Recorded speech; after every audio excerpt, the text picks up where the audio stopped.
Hi friends, ఈరోజు మన ఛానల్లో పల్లి కారపొడి ఎలా చేసుకోవాలో చూసేద్దాము. ఈ పొడి అన్నంలోకైనా ఇడ్లీలోకైనా చాలా బాగుంటుంది. మీరు చేసి చూడండి, ట్రై చేసి చూడండి.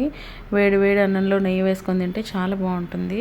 అందుకోసం ప్యాన్ పెట్టేసి 1 కప్పు పల్లీలు వేసుకొని దోరగా వేయించుకోవాలి. అవి వేగిన తర్వాత ఒక 2 స్పూన్లు నువ్వులు కూడా వేసేసి అవి కొంచెం చిటపటమన్న తర్వాత ఒక ప్లేట్కి తీసుకొని పక్కన పెట్టేసుకోవాలి.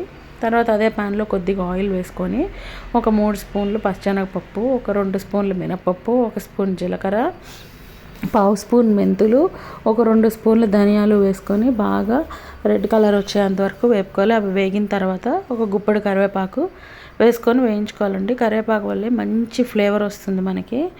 అవి వేగిన తర్వాత అవి కూడా పక్కకు తీసి పెట్టుకోవాలి. తర్వాత అదే ప్యాన్లో కొద్దిగా ఆయిల్ వేసుకొని ఒక 15 ఎండుమిర్చి వేసేసుకొని అవి కూడా ఒక 2 మినిట్స్ అలా ఫ్రై చేసేసుకోవాలి. తర్వాత నేను వీడియోలో చూపించినంత చింతపండు వేసుకుంటే సరిపోతుందండి. ఫస్ట్ మనము మిక్సీ జార్లో ఎండుమిర్చి, చింతపండు, కల్లుప్పు వేసుకొని మిక్సీ పట్టేసుకోవాలి మెత్తగా. తర్వాత మనం ముందుగా ఫ్రై చేసి పెట్టుకున్న పల్లీలు, నువ్వులు వేసుకోవాలి. పల్లీలు, నువ్వులు, శనగపప్పు అవన్నీ వేయించుకున్నాం కదండి, అవన్నీ వేసేసుకొని ఎల్లిపాయ అండి, ఒక సగం ఎల్లిపాయ వేసేసుకోవాలి. అదే మంచి ఫ్లేవర్ వస్తుంది. కచ్చపచ్చగా వేసుకుంటే సరిపోతుంది. ఇది వేడి వేడి అన్నంలోకి, ఇడ్లీలోకి నెయ్యి వేసుకొని తింటే చాలా బాగుంటుందండి. మీకు కనుక నా వీడియో నచ్చితే ప్లీజ్ లైక్ చేయండి, సబ్స్క్రైబ్ చేయండి.